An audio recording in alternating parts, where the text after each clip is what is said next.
So what's up, everyone? Thank you so much for tuning in. We are recording. You should have got that prompt. So go ahead and accept it because we I are going to have did, a yeah. great, yes, we're going to have a great conversation today.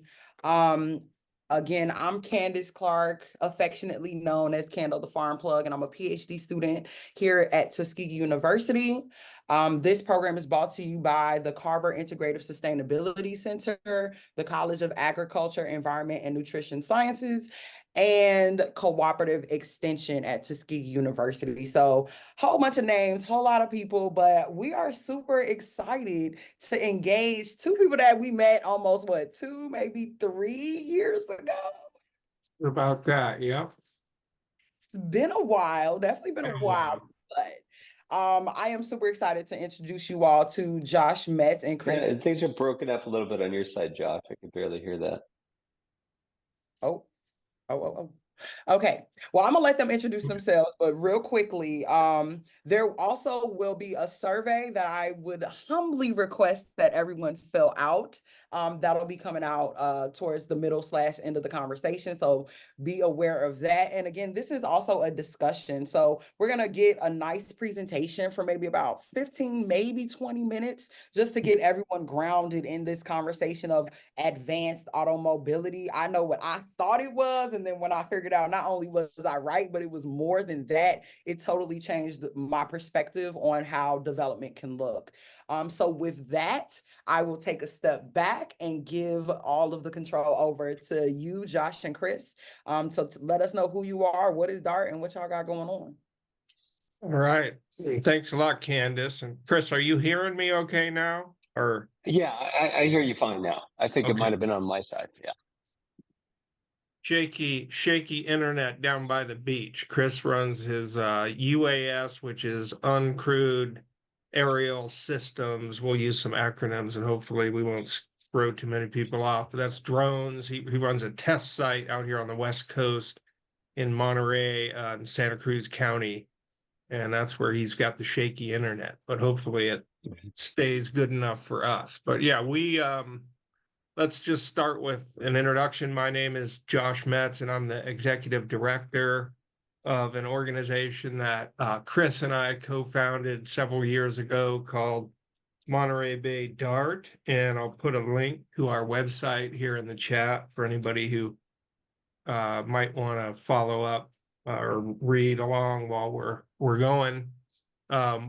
We call ourselves an economic development initiative, and it's really oriented towards positioning our communities towards these emerging technologies that include drones, but also ag robots and other natural resource oriented technology innovations from the standpoint of jobs growth, quality jobs, broad inclusive economic development, and really aiming to be part of the future. And so when Candace gave that little intro about this session being about the future, I like to talk about it being kind of on two fronts. We'll talk about some of the tech, but we'll also talk about how we've organized our community to participate in that. And hopefully that could inspire and be a resource for everyone out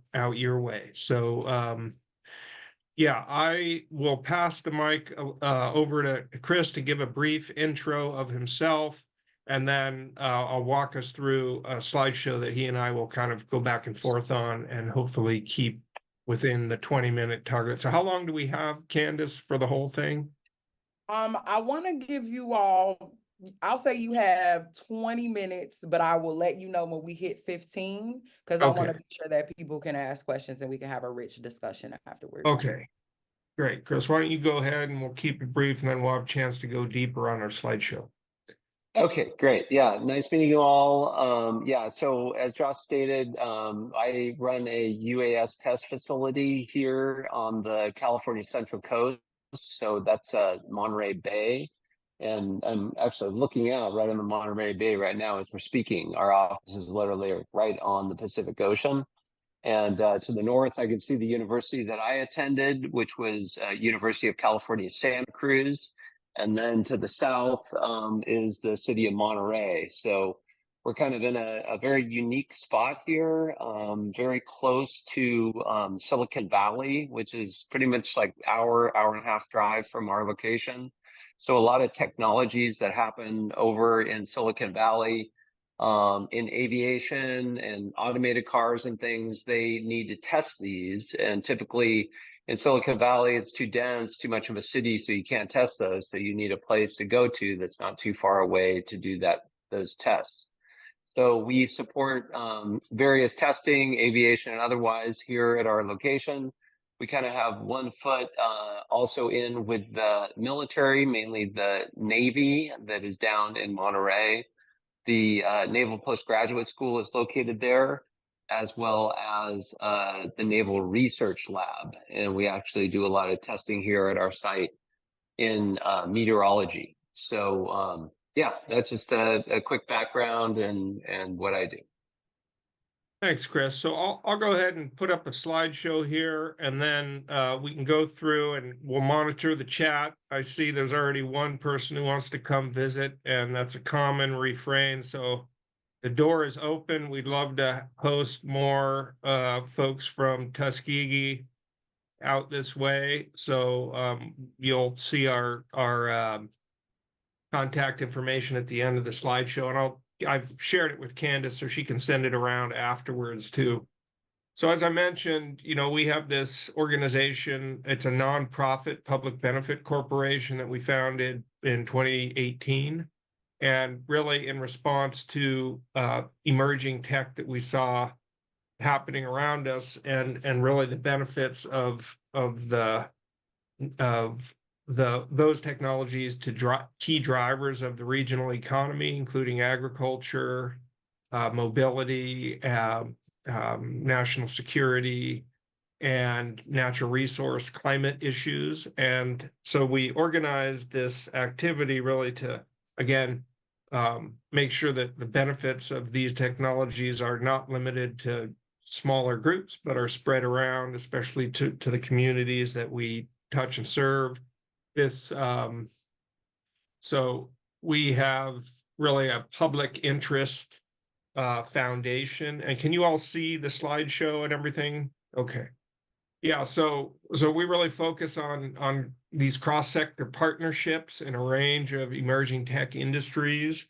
And this is our tongue-in-cheek dartboard, but it really is intended to show that all of these tools in autonomy and electrification and AI now, they all are kind of building off a common set of sort of expertise in engineering, but they require domain expertise in each one of these verticals to really have value. And so that's the role that this organization plays, is to try to be a connector.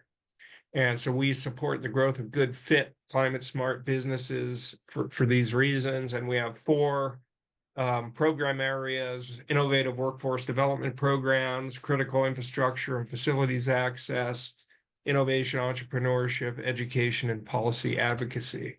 And this is a map here that shows the Silicon Valley to the north. That's San Jose and Palo Alto, Fremont, Hayward. And we're down to the south. All these stars are universities in the area. So we use this to make the case that the proximity to the valley, the abundance of educated people, and the access to the wide open spaces over the Pacific Ocean, and the Salinas Valley, which is the salad bowl of the world. If you eat lettuce, you probably get lettuce from there, although you probably have some good lettuce growing out your way. And this timeline just shows some of our big steps over the years in the form of icons, but really our foundations are from a public agency called the Fort Ord Reuse Authority. And the Fort Ord was here on the West Coast in Monterey for about 80 years, was the U.S. Army's main West Coast infantry training ground. And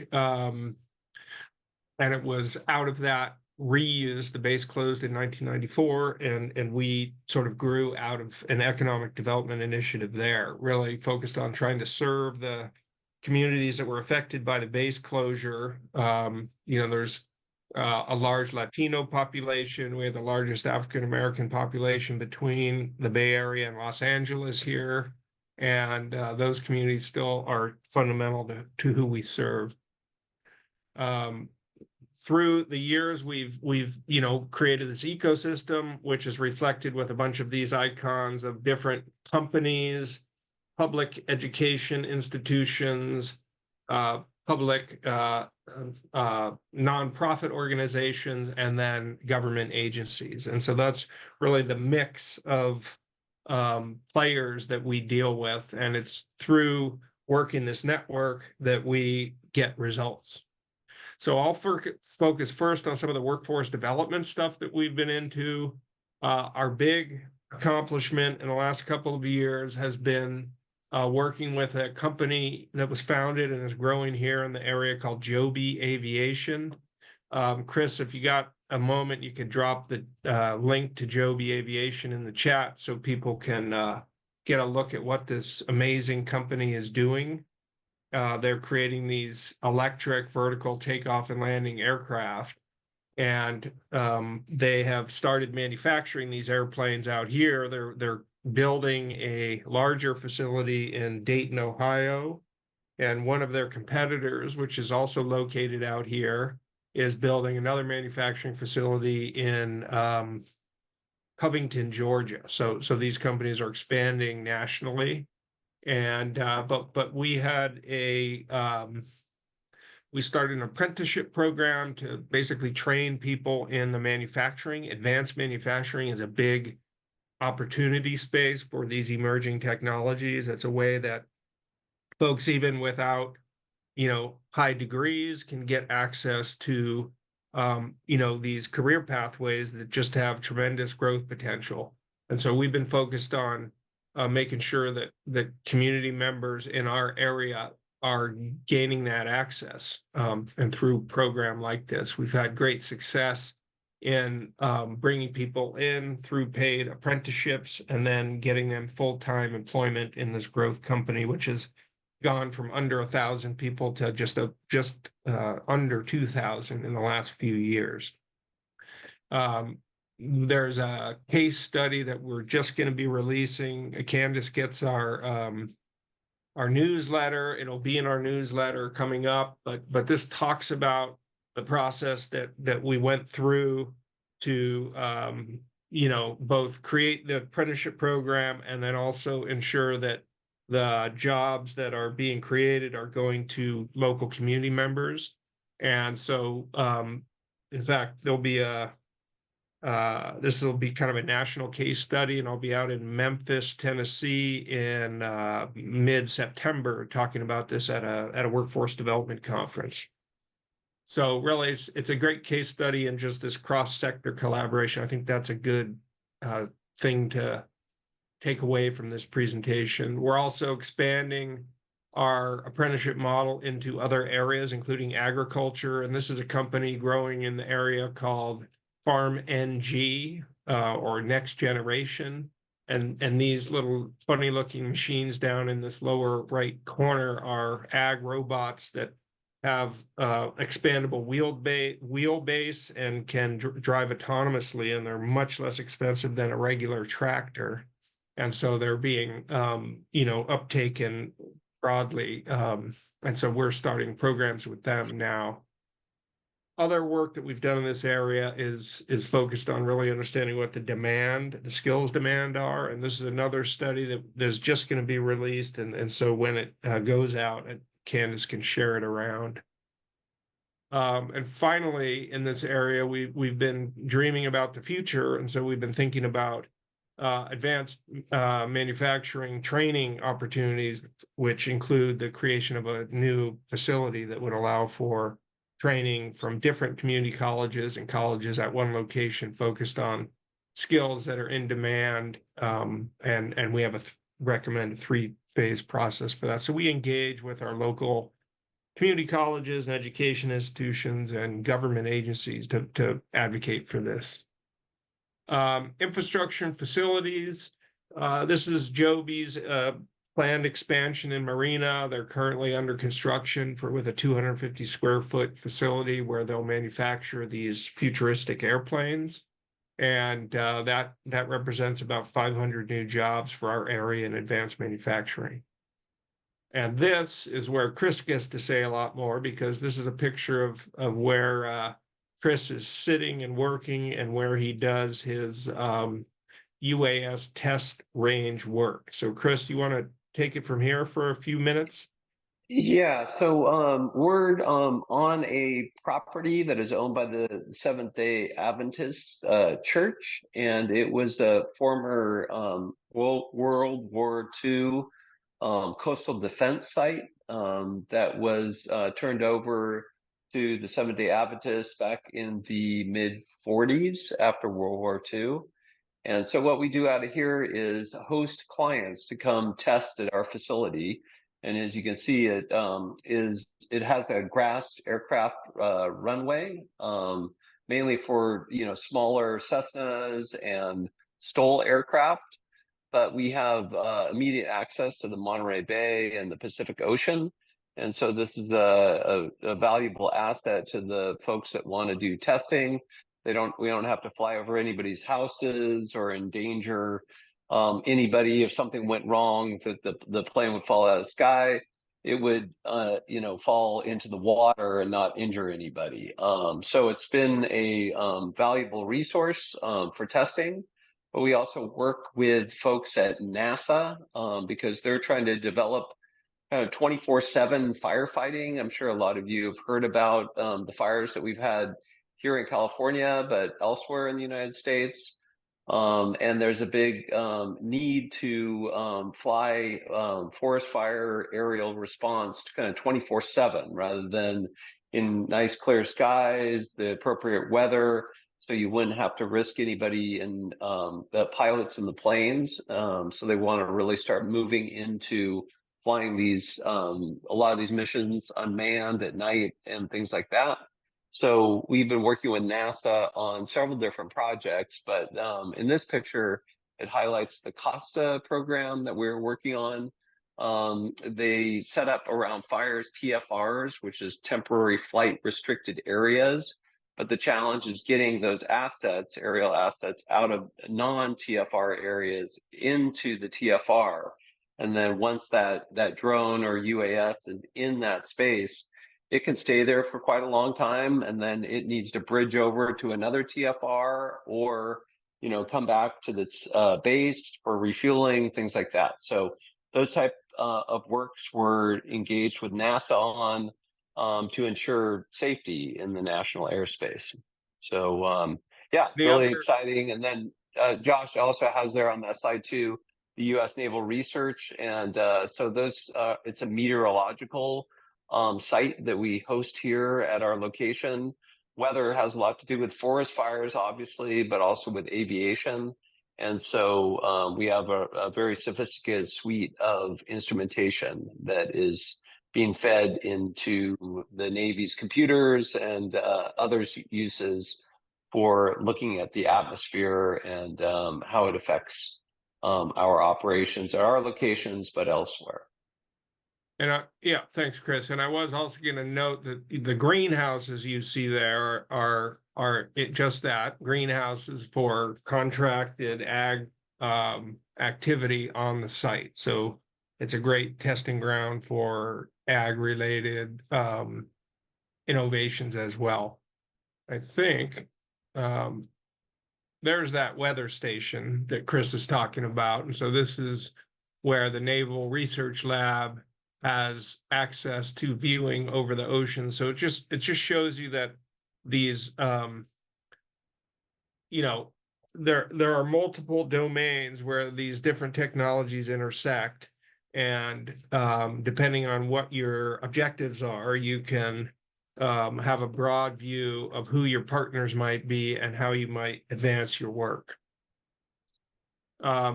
Indeed, similarly, we do partnerships with federal DoD entities that are present in the area, through the Naval Postgraduate School, which is located in Monterey, and a series of innovation vehicles that they have launched, and they're national, like the Naval X.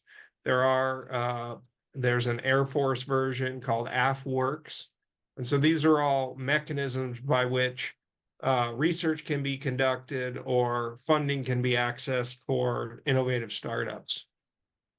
Another body of work that Chris has really been a leader on, and we are partnering with the University of California, Santa Cruz and others, is the creation of a local flight information exchange to make sure that the uncrewed activity doesn't negatively interact with manned aircraft. And so that's a program that's underway.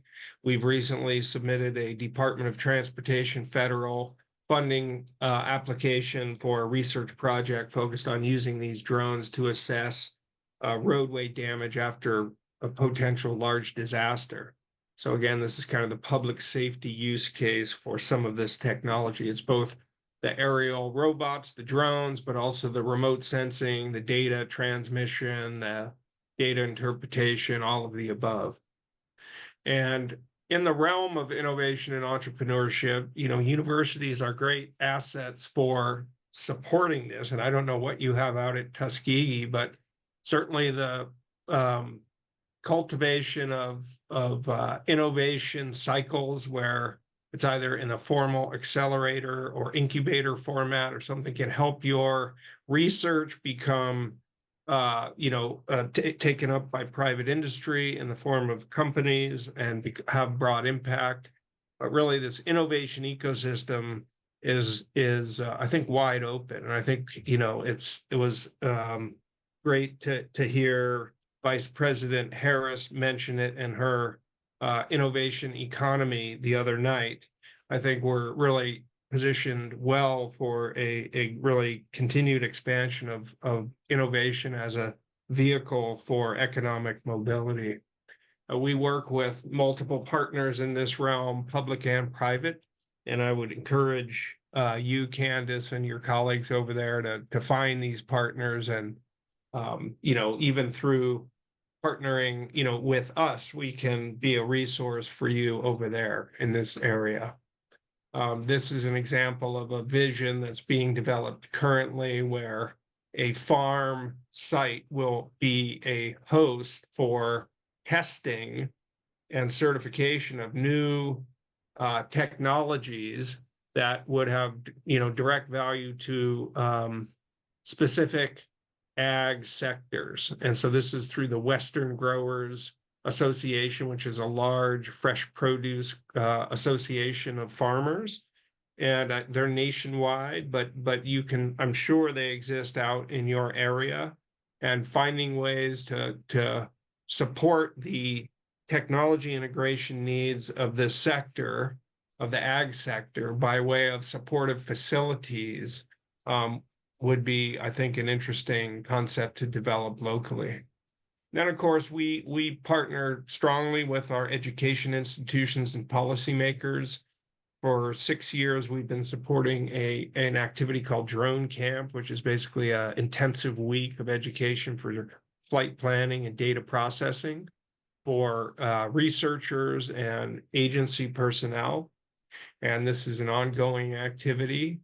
More recently, 4 campuses of the University of California sponsored a challenge called the Future of UC Air Mobility, and great outcomes there with student groups envisioning what it might look like to have these flying transportation options servicing these campuses. On the policy side, we've made sure that our policymakers are aware of the economic potential of these activities, and so have worked internally with our local governments at the county and city level, but especially county level. This is something that happens all over the country, the formation of these comprehensive economic development strategies, SEDS, And I know down in the Southeast, they're pretty widely developed. But if you can identify local strengths that can be the kernel of economic development for similar activities, and then get that positioned in your policy documents, it can be powerful for obtaining federal money. We have also worked with our state representatives. Last spring, representative here, Ana Caballero, has led the formation of a bill in California that's focused on this electric aviation advancement. And so that has now focused our state leadership on the opportunity and indeed the supportive needs that they could, what they can do to support the continued growth of this carbon neutral aviation sector. And then this is where we met Candace several years ago. She joined us for our annual event. And we are actually, we chose this year to push our event away from the national election in November, and we're going to host it in the spring of next year. So there'll still be opportunity for any of you who may have the time and interest to come join us out here in, I think it'll be March, could be April, where we've just signed our contract with our event coordinator. So more to come on that, but really, focus on all the topics that we've covered here. And we really welcome partnership and collaboration. And, even though Candace was out here 2 years ago, and here we are, one thing we found with this work is, it's long lead stuff, and you just stay on it, and that's what gets results. So really welcome any questions you all may have. These are our emails, pretty easy: Josh at Monterey Bay Dart and Chris at montereybaydart.org. And I think that's what we have for now. I see there's chat, so I'll take a look at that and see what we have. Definitely. So I saw Ryan and Chris have been having a conversation in the chat. Good. Okay. But Ryan's initial question was, does DART work with this group GOAT or any other open source approaches? But Ryan is actually quite brilliant. So I'm going to be quiet and invite him to come on and ask his question more directly. And then I see iPhone number 2 raise their hand. So we'll go to you after Ryan. Oh, cool. Well, thank you, Kando. And I appreciate the presentation, and it's a lot of really timely and important technologies that y'all just shared. I was just asking about one, that GOAT conference, and I think it is close to, I think, where y'all are located. I think it's gathering of open source agricultural technologies. Oh, okay. Yeah, but then I was just on that topic of open source technologies. I know you mentioned like precision manufacturing, the capacity to to adopt some of these technologies into agriculture. We don't want to be one of those farmers who can't fix their tractor. Like, we want to be able to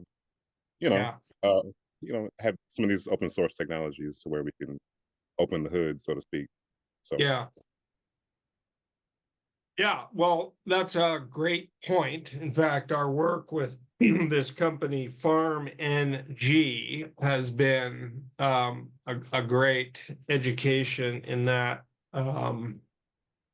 specific thing, because they have an advanced tech, but they're encountering market resistance because farmers don't want to buy some tech that they can't maintain and operate. They can't be shut down for several weeks for a technician to come out there. So that's part of both the challenge and the opportunity. And the challenge is that there isn't an existing strong ag workforce with technical chops to manage AI devices and robotic devices and all of that. What we found in our skills demand study, talking with big growers and small growers, is that actually they value most ag knowledge and second tech knowledge, and in fact they think it's generally easier to train technicians rather than train people in all the years it takes to learn how ag works itself. So I think that's the opportunity, and so we're focused now on questions around how to best support incumbent workers in gaining that technical knowledge, and then also through that giving the ag companies the expertise they need to take on these new tools. And it's an interesting tension because especially with challenges in terms of both immigration policy, but also just generally generational interest in farming diminishing. There's a pressure on to basically be able to meet the food needs of the country and the world while dealing with these challenges. And many people are looking to tech to answer some of that. But I know for smaller farmers and such, it's a different equation. But yeah, I don't know if that answers any of your questions, but good points, Ryan, and thanks for sharing that meeting. I wasn't aware of it. Now I've got it here. Yeah, and that location actually is very close to where we're at in Piscinus. Yeah, so we'll have to check it out. Are you going to be there? Yeah, I will be there. So no, yeah, it'd be nice to I mean, I'm based in Kansas City, Missouri. So, Okay. It's either flyover country or, sort of brain drain country. So it'll be nice to be out among all these testing facilities and whatnot. Yeah, well, come check us out. When are you when is this? This is in November. Yeah, make sure to, Yep. let us know when you're coming, and maybe you can come by Chris's site or something. Okay, yeah, cool. Yeah, thank you. Yeah. It is working. This is all we want right here. That's People right. connections. So I saw iPhone 2, your hand is raised. So go ahead and unmute yourself. And then after your question, we'll pop over to Malcolm. And also just let us know who you are, your name, and where you're coming from. Hi, my name is Amir Muhammad. I'm a small quail farmer out in Tuskegee, Alabama.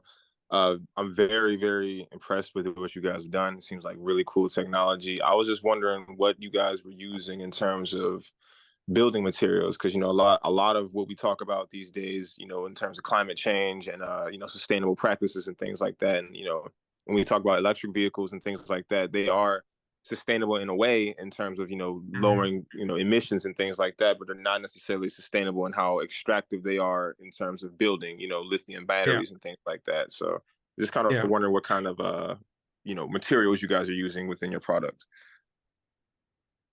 Yeah, I mean, those are totally legit points. I think that there's kind of the mindset that we've had in approaching the development of our organization in general, and is kind of reflective, which is that we saw a lot of utility of these technologies out there, for agriculture, for mobility, and so forth.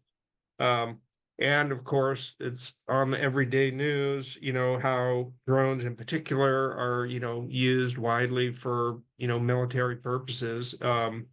And so our approach has been that we'd rather be involved and be a voice for reason, be a voice for appropriate and productive uses of these technologies, because we know that there are the big money and the big action is in, you know, the military contracts. And so we felt that if we were not at the table, then there would be a gap. Others might fill it, but there would be a gap. And so we, kind of work with what we have to work with. And I think similar to your question, our only real hope here is that we make incremental progress using the materials that we do have, continue seeking better ones, but don't not use the technology because it's imperfect at the moment. I guess that's kind of how I would answer that one. Chris, do you have anything more you'd want to add on that? Yeah, and you're mainly referring to like physical materials, like rather than carbon fiber or something like that, like substitutes for carbon fiber. Is that? Yeah, I mean, physical materials across the board, primarily. Just wondering. Right. Well, I mean, an example here, there's a bike shop that's on the premise here. So they did a lot of carbon fiber bikes, and they have not 100% converted to using bamboo, so they're using natural products to build bikes, and they're finding that then they can train people to use those materials for building bikes in other countries. I know the owner has been to Africa several times and has taught them how to build bikes using bamboo. But more recently, he came back from Africa, and they're building like wheelchairs for people using more natural products. So I always love hearing stories like that. Real quick before we go, we've got Malcolm then Paul, but just kind of building on that question, guys. I think I know one of the things that really stood out to me when I was out there is especially, and it might just be Joe in particular, because like that was kind of the big conversation. But one of the things that is really, really interesting is the supply chain and how Joby has been able to, for the most part, if not completely, correct me if I'm wrong, but have majority of that processing and supply chain done here in the United States. And I know down here in the South, where we've got all of this agricultural land, industrial hemp has been a huge part of our conversations as of late. So I'm just wondering if you all could speak to, I guess maybe in an imaginative space, and then ground us back in reality. What is the potential for these types of sustainable supply chains? What is the potential that you see over the next 10, 15, 20 years, in particular as it relates to the South with all of this space? What are your thoughts around that, whether it's material science, supply chain management, just all of that?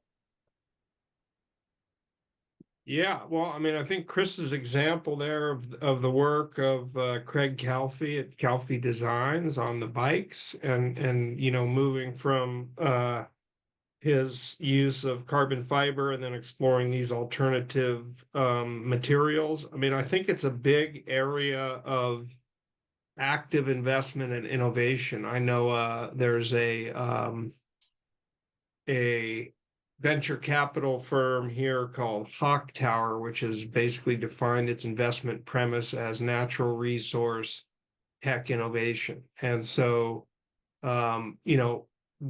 I think that I know that hemp has, in particular, has many dreamed of products and benefits, and through the oils and certainly the long history of fiber and rope and material and stuff like that. I think material science is a big one. There is another kind of sector out here called the blue economy, which is like ocean related tech innovation.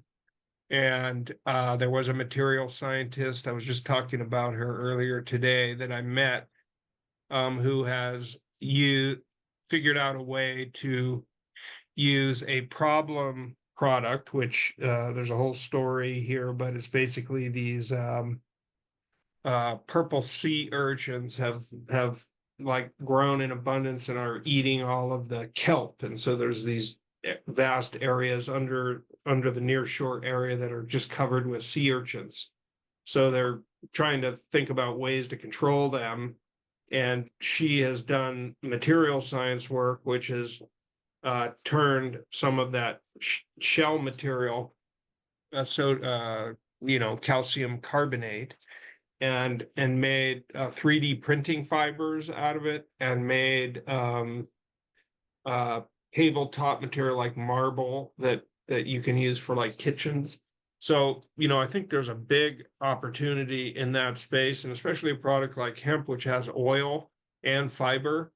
I think that, that's the work of PhD people like yourself, and researchers. And I know there's this category called regenerative agriculture that's growing in popularity, and so stuff that builds your soil health and all of that. The challenge there, of course, is access to market and fresh and getting it, building your client base and all that. But I think there's a lot.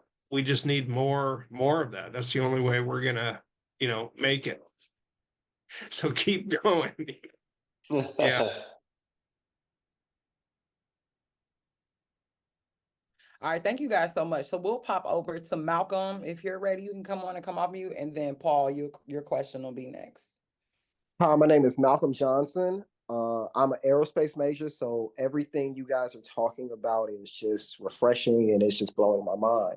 But I also have experience in material science, electrochemistry, and we were working on energy harvesting and energy storing technologies. So my question with your drones is, do you guys, with the innovation you guys are looking for, are you guys trying to innovate with batteries? Or are you guys on lithium ion or something different?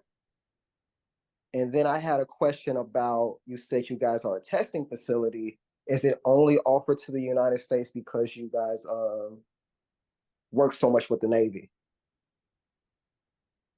Chris, I'll let you take the latter. Well, yeah, I'll take the latter.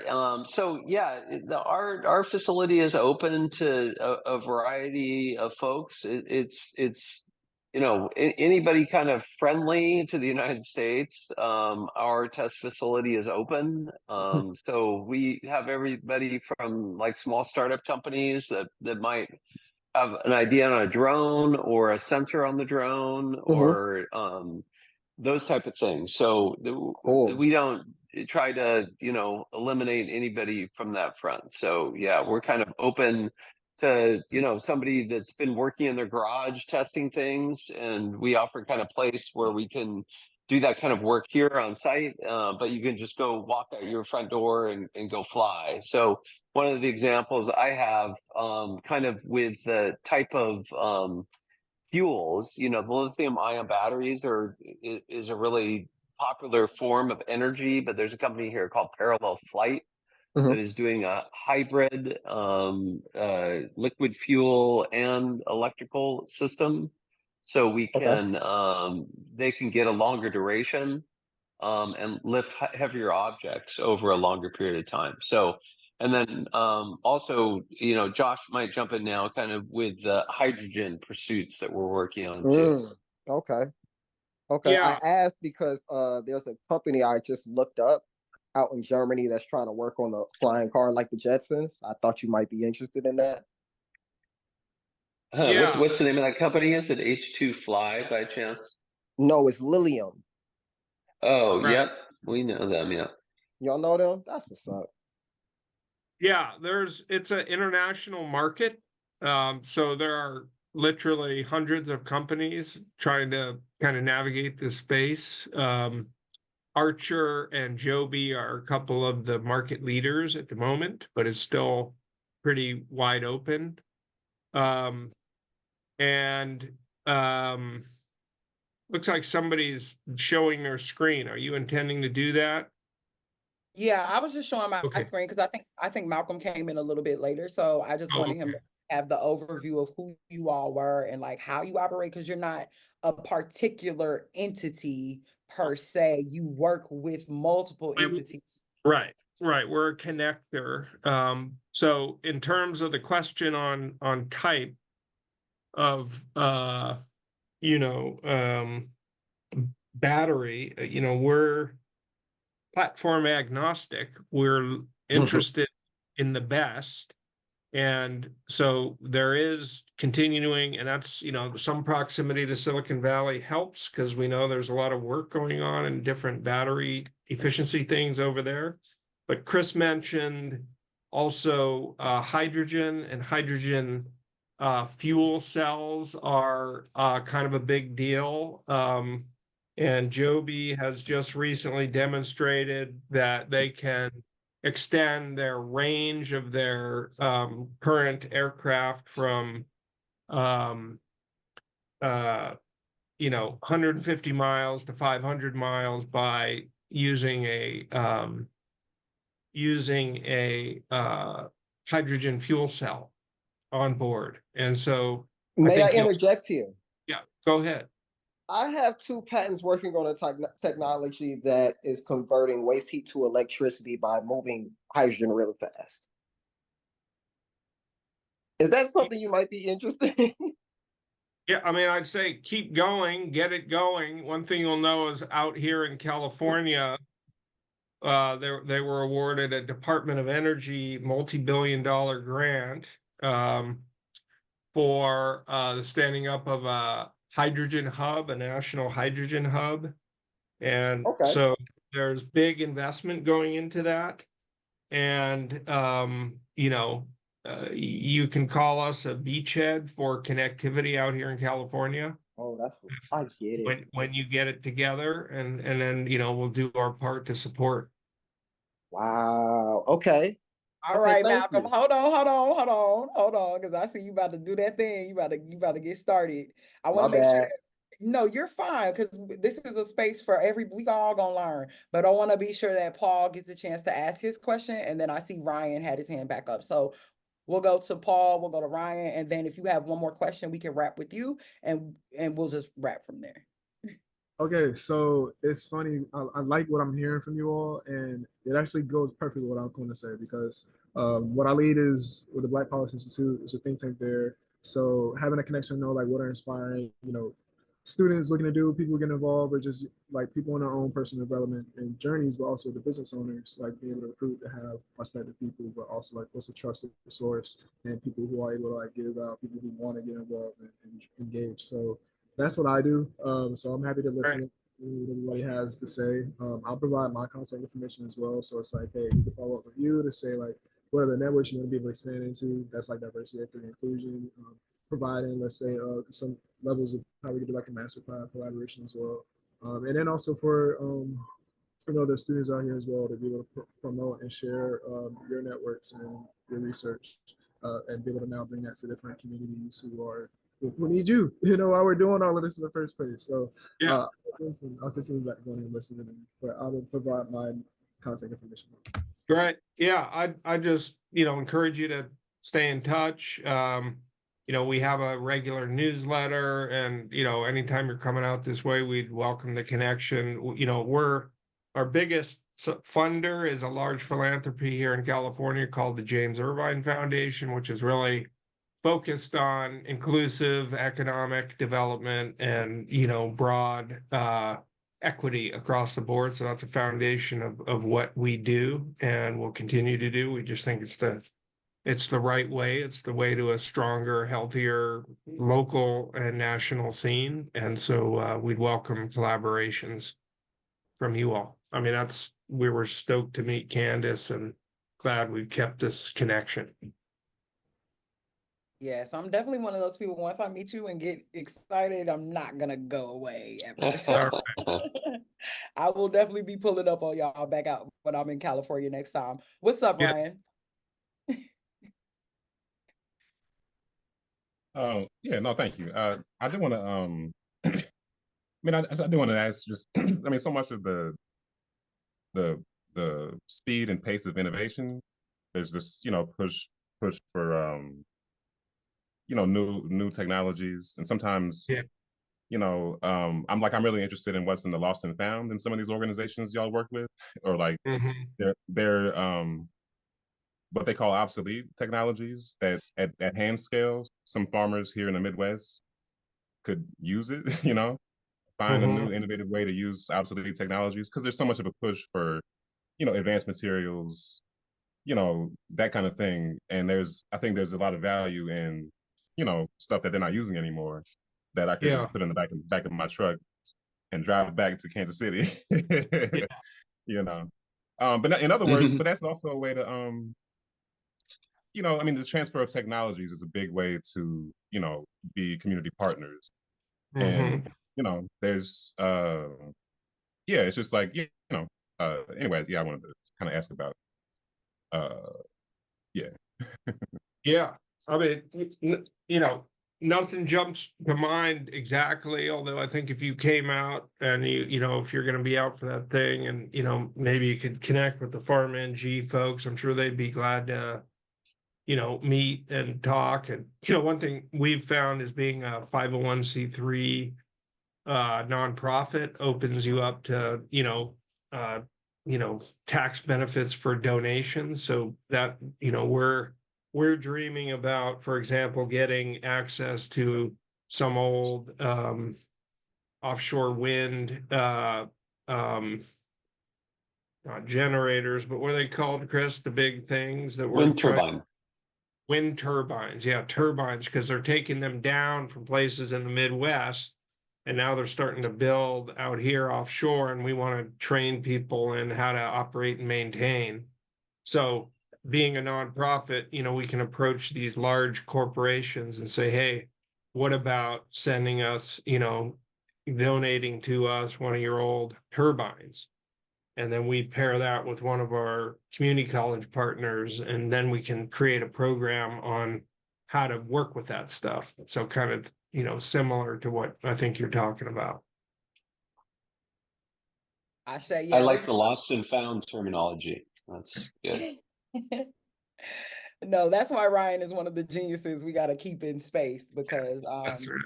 these are the questions that and he is also a farmer, so it's one thing to hypothesize about the work, it's another thing to be out there in the field knowing what you need and what you could use, because that's a prime space for innovation, right, is in the field where it's happening. So thank you Yeah. so much for that, Ryan, as always. And I know, Malcolm, you have one more thing, so if you want to pop on before we hit, I'm gonna stop recording, do my official wrap, and we'll have our little after party session. So if you'd like to stay around a little bit longer, you can. No question. No question. I just did the thing we do. Yeah, that's all. It was nice meeting you guys. Thank you to everybody that's here.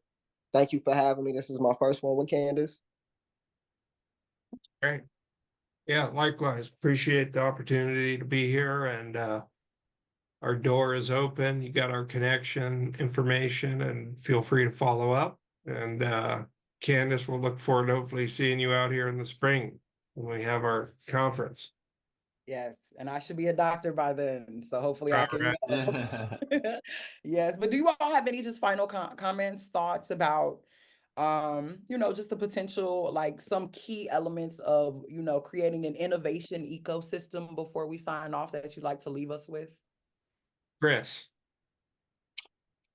Well, I've kind of been an entrepreneur my whole, working life. And, I just love, making things better and seeing a problem and coming up with a solution. And sometimes you're the only one that sees it. You don't need to get everybody on board all the time. Sometimes it's a lonely road out there. But, just learning more about what the challenge is. And I love, the farming angle is that, I can't speak for a farmer because I haven't been doing it. But if there's, I think there's so many opportunities to partner with technologies with farmers because there's so many, I think, improvements that are possible. And it's a team, it's getting folks together on the technology side that can, create the robots and write the software, and the farmer giving them suggestions on it. So it's a nice circle there, and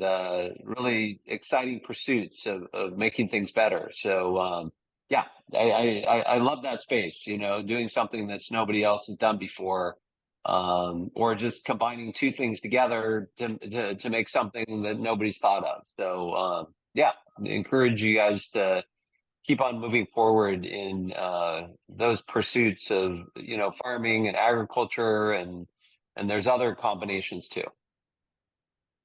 Ashe. Thank you guys so much. Yeah. Again, this has been an Earth2TU production. So I really hope that you all enjoyed. Please, please, please do not forget to fill out that survey. Josh and Chris gave their information. I also dropped the link to, we got people popping in at the last minute. I also dropped the link to the slideshow, but I will send it out again at the end of this meeting. So be looking for an email from me. It might go to spam, so please, I don't know why the internet is doing this to me that way, but just pay attention to it. But with that, Chris, Josh, thank you guys so much for your time. I know you're in California. I can see the sun setting in your glasses, Chris, reflecting off the crystal waters of the Pacific. So I can't wait to get back out there. I appreciate you all so much for hanging tight all these years. And yeah, we're connected now, so we'll stay connected. That's right. To Yeah. be continued. Thanks for getting us together, Candace. No problem. My Nice pleasure. meeting everyone. Definitely. Bye-bye.